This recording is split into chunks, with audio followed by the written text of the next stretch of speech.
ये है जी हमारा रास्ता। इसके बिल्कुल पीछे कटोरा लेक है, आने का नाम ही नहीं ले रही। अभी ये देखें कैसा रास्ता है जहाँ से हम चढ़ रहे हैं। चढ़े भाई। ओह हाँ।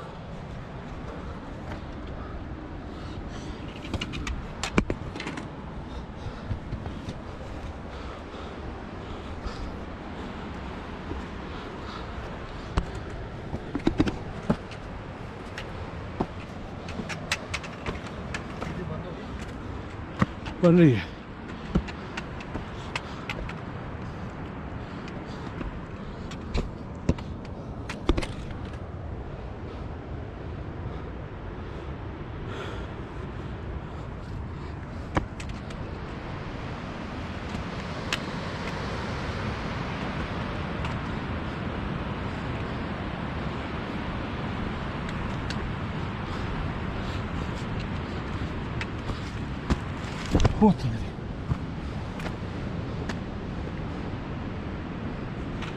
स्लिप बहुत है भाई,